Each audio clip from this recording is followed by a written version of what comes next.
Brigadeiro deixou os candidatos sem reação com propostas do Partido Missão. Agradecer meus concorrentes que aqui estão, lamentar a presença do governador covarde Jorginho Melo, do outro covarde que é o Merizio, que não estão presentes.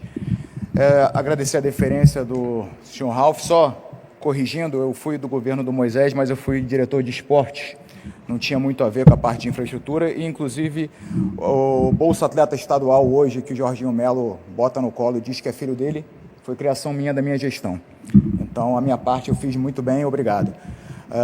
Tenho 44 anos, estou aqui em Santa Catarina há 20 anos, sou casado, tenho 2 filhos, e me coloquei à disposição para governar Santa Catarina porque, sinceramente, eu estou absolutamente de saco cheio de pagar pela vida boa dos políticos e ver o povo não tendo nada em troca.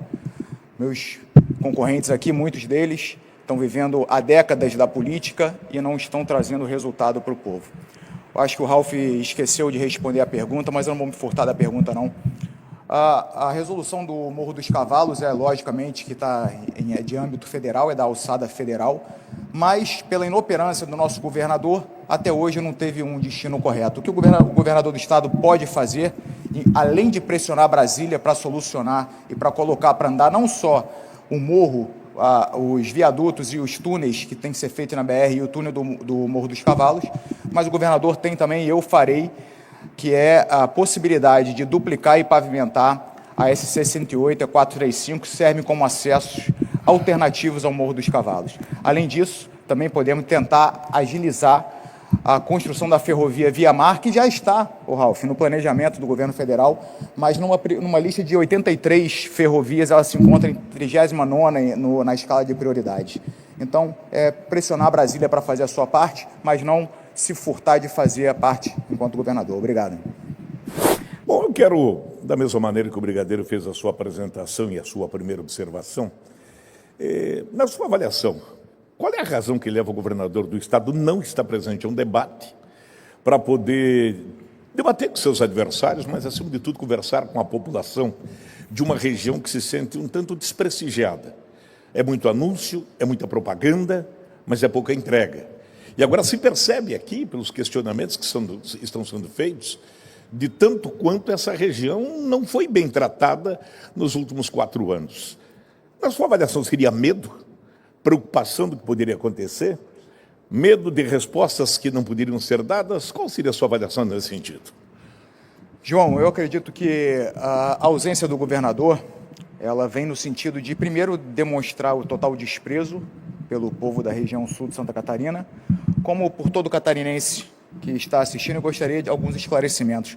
Talvez ele soubesse que nós iríamos perguntar a ele algumas coisas, como, por exemplo, como é que ele tem coragem de gastar casa de algumas centenas de milhões de reais com propaganda para colocar o rosto dele em outdoors, enquanto nós temos cerca de 120 mil catarinenses na fila da cirurgia.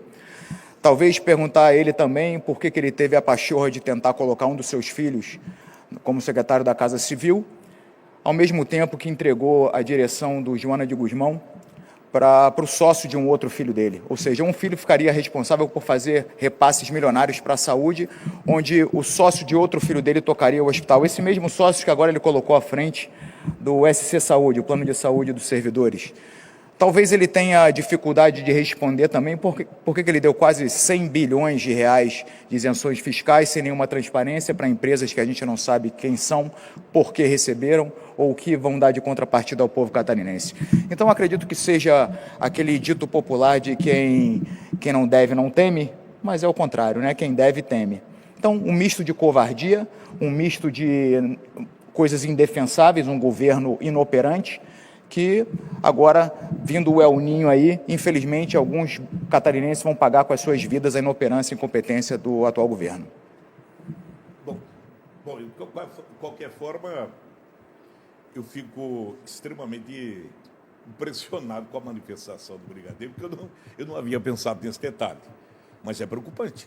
Essa observação sua, ela precisa ser analisada com mais critério no futuro. Porque isso tudo, certamente, a sociedade quer saber. O que aconteceu? Mas eu vou mais longe ainda. Eu perguntaria, governador Jorginho Melo, o que levou o senhor a suspender aquela obra tão importante da Ponte do Pontal? Porque Laguna não merece aquela ponte porque era uma obra de arte?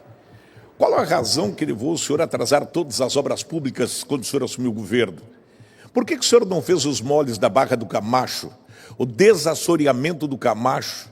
Porque agora é necessário, nós vamos viver um El Niño que, tomara, com a força de Deus, não seja catastrófico, mas o que estamos vendo em torno do mundo é tragédias. Hoje a Colômbia tremeu.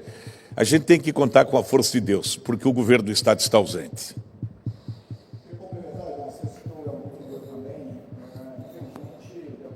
A gente vai enfrentar o pior El Niño da história. E justamente no momento onde o próprio Ministério Público e o Tribunal de Contas demonstram preocupação extrema, porque o atual governador executou uma parte muito pequena do orçamento que tinha à disposição para a prevenção de desastres naturais. Das 3 represas que nós temos, uma só recebeu manutenção, e agora a de José Boatê, depois de 3 anos, onde uma das engrenagens estava enferrujada, ele resolveu trocar agora às vésperas da eleição e protagonizou aquela cena ridícula com aquela indígena lá. Então, o atual governador, ele é inimigo da transparência, inclusive a própria Transparência Internacional já citou isso também, demonstrando preocupações por falta de transparência. A gente caiu no ranking de transparência no Brasil. Esse governo não só é incompetente, como também tem muito a esconder. É lamentável a ausência dele, mas a gente entende vendo o governo que ele está fazendo. Ralf, vamos falar um pouquinho de economia e geração de emprego. Santa Catarina, 6º maior PIB do Brasil, menor índice de desemprego, menor índice de informalidade. Mas aqui em específico, na região sul, a gente tem um problema que é a lei que exige uma diversificação nos próximos anos por conta das atividades do complexo termoelétrico Jorge Lacerda. E eu queria saber quais são as suas propostas, você tem noção do impacto que isso vai gerar na região e quais são suas propostas para diversificar os empregos aqui dessas famílias que vão ser afetadas por essa lei? Esperando acabar o tempo só. Pode continuar, pode responder. Muito obrigado, Marcelo Brigadeiro, pela sua pergunta. A questão do emprego, você que é um empreendedor, sabe que o Estado não gera emprego, né? Quem gera, eu concordo contigo nesse ponto, acompanho teus vídeos, quem gera emprego é iniciativa privada, o empreendedor que gera emprego. O Estado vai bem quando ele não atrapalha, ele já faz o papel dele se ele não atrapalha. A região sul aqui, ela tem que diversificar a questão do emprego, ela tem que explorar mais uma vocação dela, que no Estado ela ficou de patinho feio, infelizmente. Está aqui meu pré-candidato Godinho, que já tem essa pauta há muito tempo, né? Não é candidato ainda, porque os candidatos só a partir do dia 15 e 16, está aqui. Um abraço também à Fabiana, esposa do João Rodrigues, deve ser candidata a deputada estadual, né? Até 2000, até dia 16 pode mudar, mas vamos lá. É o turismo que temos que investir aqui, né? A gente tem Gravatal aqui perto, que são umas termas maravilhosas, está mal pavimentado, né? A Amurel aqui precisa levar essa reivindicação, porque a Amurel levou, gente, essa reivindicação 30 anos para os governos do MDB. Ximenes aqui dessa cidade, Pinho Moreira, que apoia ali o João Rodrigues, é do lado de Criciúma, eles ficaram 20 anos e não fizeram nada, e depois promoveram o impeachment do Moisés, do teu governo, votaram tudo junto e voltaram atrás para o Heron Jordani ali do João, sabe, para governar o Estado. E eles não resolveram, Brigadeiro. Quem sabe eu e tu possamos resolver. Eu vou investir no turismo, na região, para tentar absorver essa mão de obra. Agora, quem sabe tu tem uma proposta melhor, fique à vontade. Só não traga para o teu governo a turma do Moita e do Heron. Não, certamente. Certamente o governo não gera empregos diretos, né, mas o que ele pode fazer é propiciar condições para que o empresariado possa fazê-lo.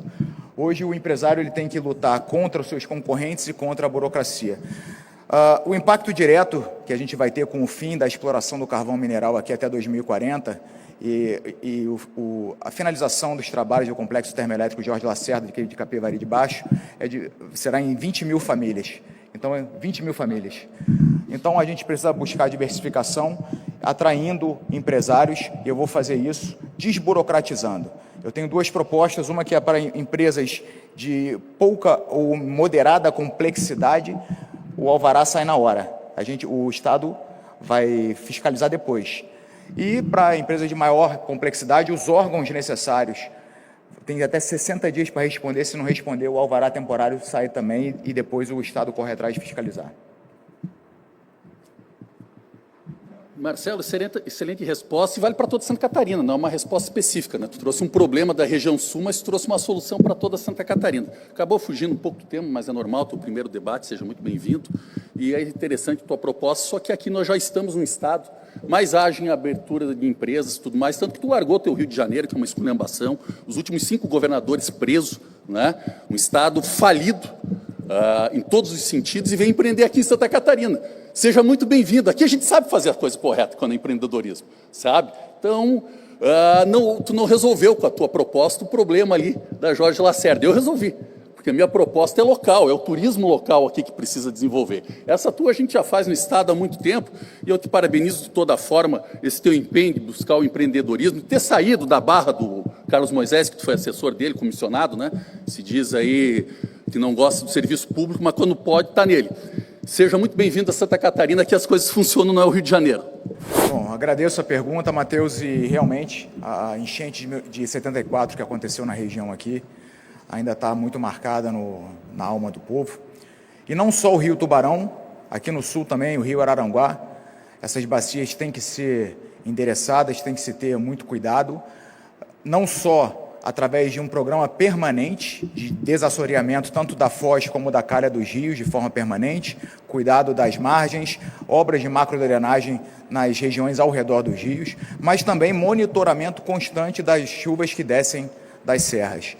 É importante a gente avançar no sentido de adquirir mais equipamentos com inteligência artificial para a gente poder ter capacidade preditiva. A gente está em 2026 e hoje a gente se limita a dizer que vai chover 100 milímetros em tal região, quando a gente já tem a possibilidade de dizer quanto que vai chover, qual bairro vai ser afetado, que horas, é só questão de modernizar. E recursos para isso tem, Laís. A gente tem 300 milhões de reais para a Defesa Civil. Infelizmente, o atual governador não executou o orçamento que ele tinha separado para a Defesa Civil, preferiu colocar o rosto dele em outdoors. Então, se houver outra enchente esse ano, enquanto vocês estiverem embaixo d'água, fiquem tranquilos, é só olhar para o outro lado da rua, vocês vão ver a cara do governador no outdoor.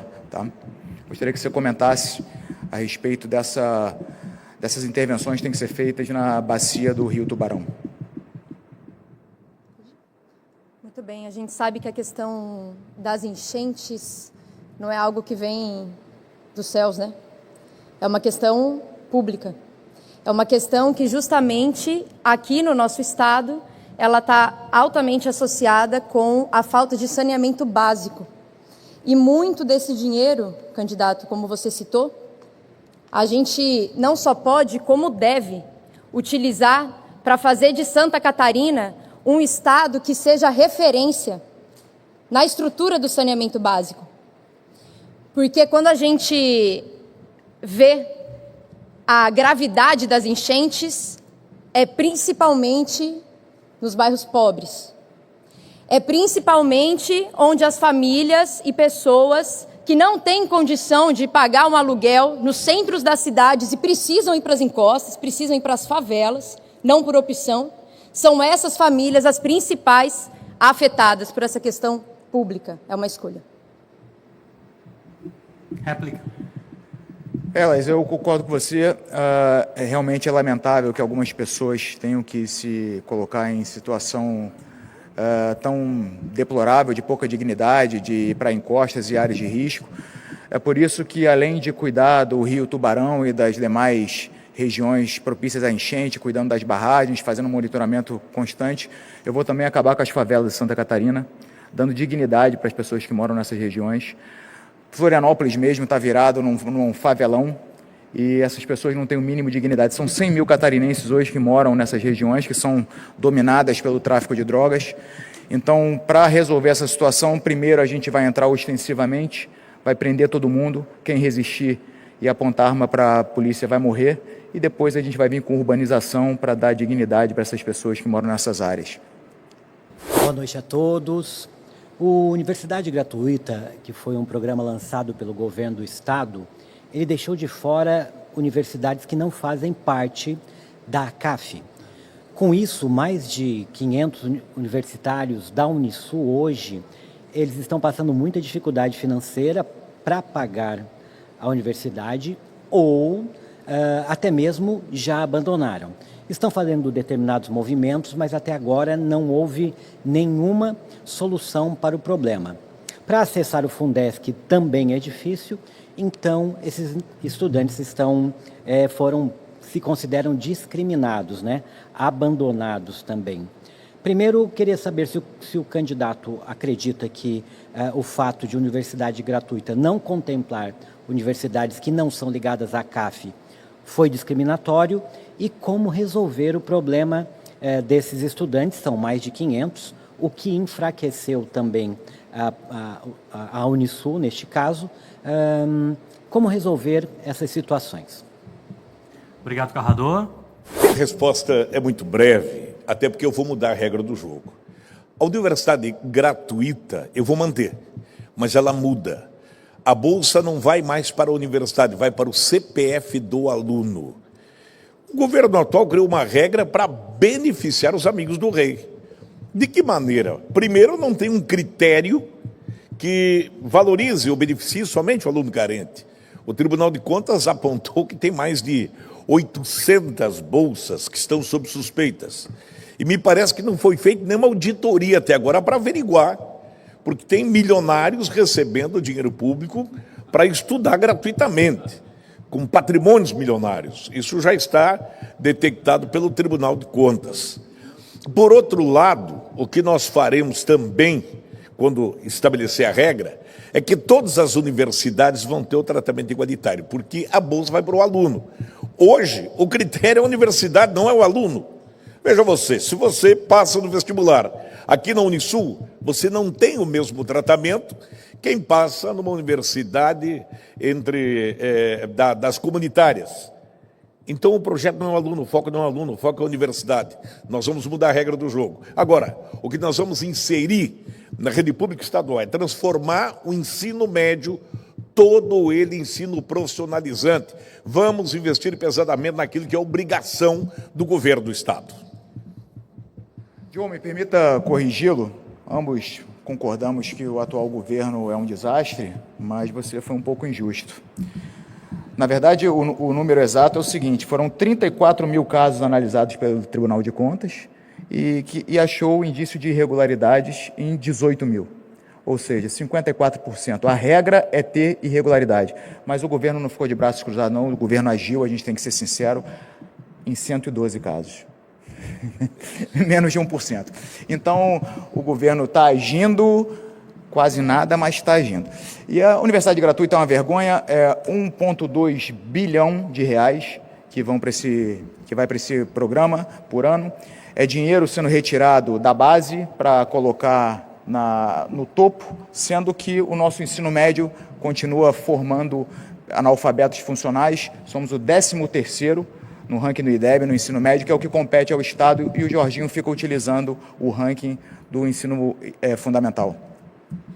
Eu faço apenas uma complementação que dos casos apontados pelo Brigadeiro, esses casos o Estado, para criar uma mídia, para ser midiático, transformou em caso de polícia e pediu, inclusive, uma busca e apreensão na casa de todos os alunos, que, por sorte, uma juíza negou. Você imagina se na casa desses adolescentes, jovens, batesse a polícia às 6 da madrugada para pegar em seus alojamentos, em seus apartamentos, para buscar o quê? Inclusive, a Justiça determinou uma investigação em cima de quem pediu essa busca e apreensão. Essa observação é complementar e importante. Mas, de qualquer sorte, não houve uma auditoria geral do sistema para apurar quem é que recebeu o endividamento, é porque não tinha um critério pré-estabelecido, foi um projeto lançado ao vento. Por outro lado, o IDEB agora apontou a verdade, Brigadeiro. A queda na educação de Santa Catarina, quando se diz que o IDEB aumentou, é porque crianças passaram sem a nota mínima. O ensino médio caiu para o 11º lugar. Laís, segurança pública. A gente está vendo uma crescente infiltração do crime organizado em Santa Catarina. Chefes do PCC, do Comando Vermelho, estão vindo curtir praia em Itapema, Balneário Camboriú, Florianópolis. Núcleos dessas facções criminosas se instalando, sobretudo em áreas de favela aqui. E, só te corrigindo, eu falei que eu vou acabar com as favelas, não com quem mora na favela. Tá?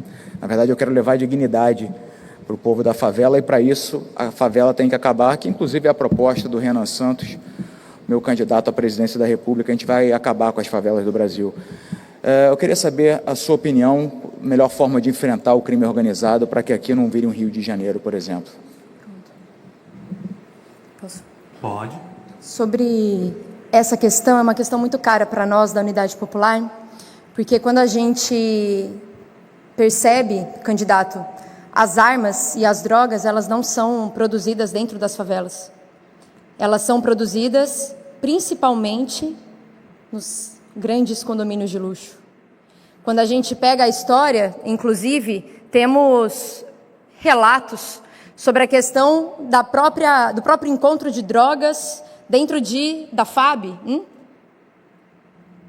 Quando a gente debate esse ponto da segurança pública, a principal defesa da Unidade Popular é justamente a desmilitarização da polícia.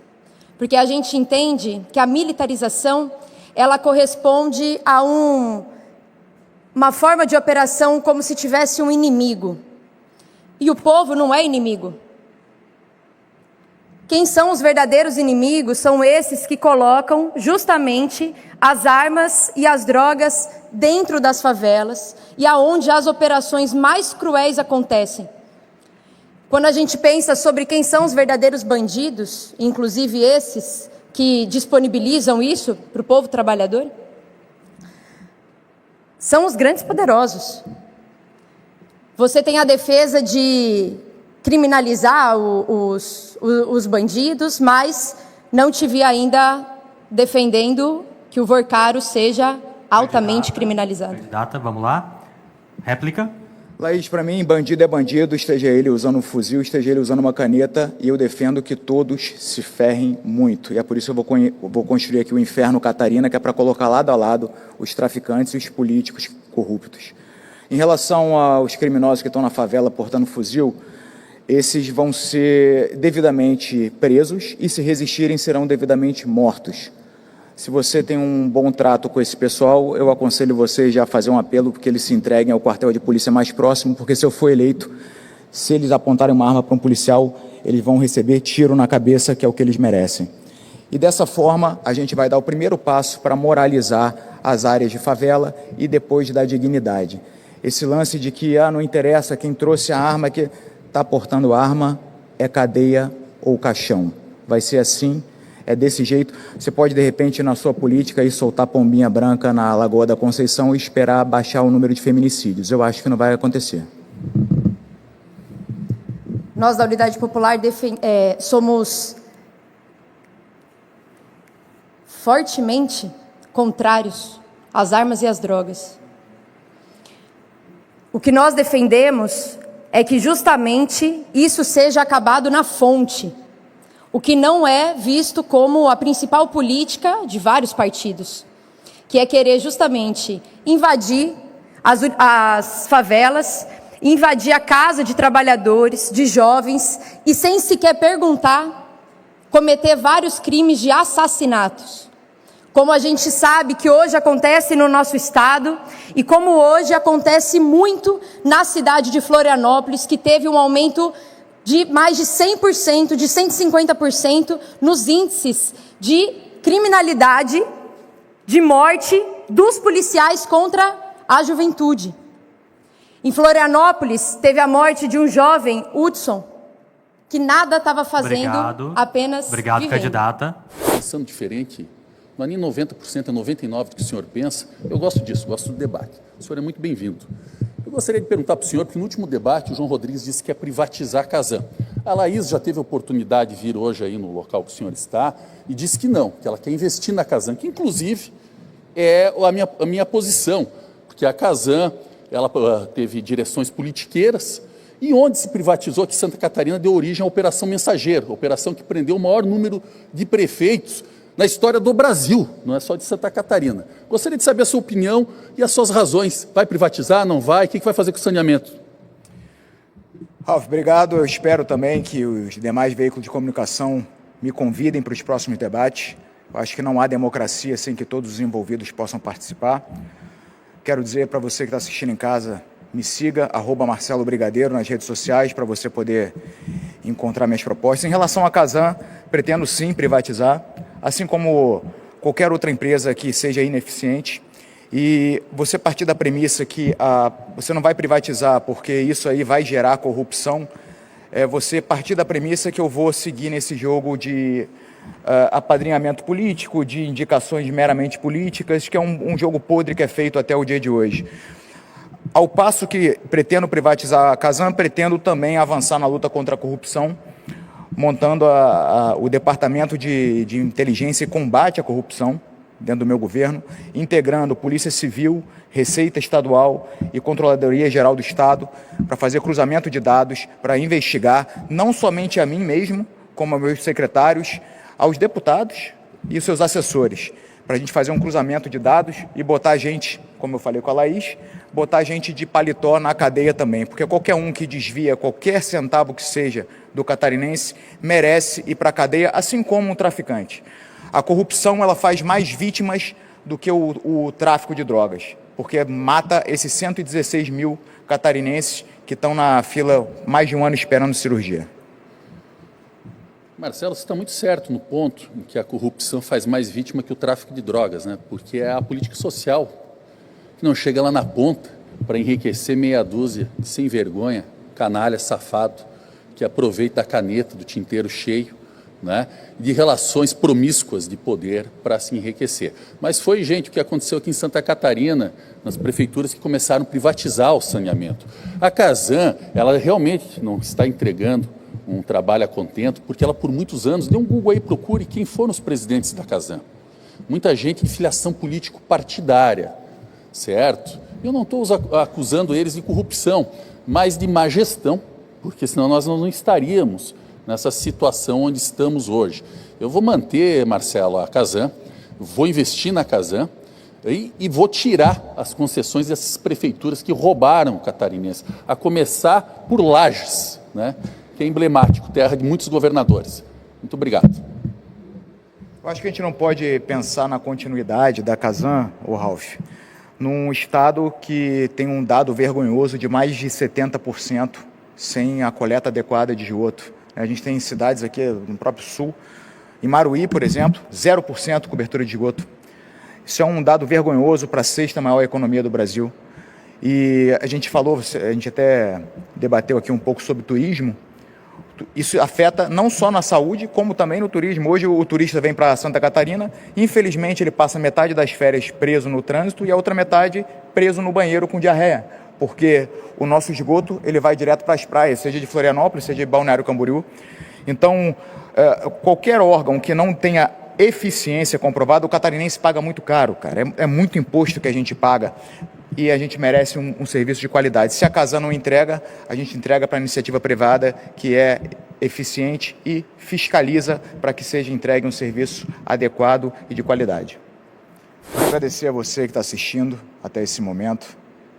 Queria convidar você a me seguir nas redes sociais, siga no Instagram, @Marcelo Brigadeiro, porque eu estou sendo boicotado de participar em alguns debates, talvez por conta do atual governador ter comprado a maioria dos veículos de comunicação com o nosso dinheiro. São algumas centenas de milhões de reais que ele usou para financiar os veículos de comunicação e agora, logicamente, ele está fugindo dos debates. E aí eu lembro para vocês que para liderar um Estado é necessário coragem.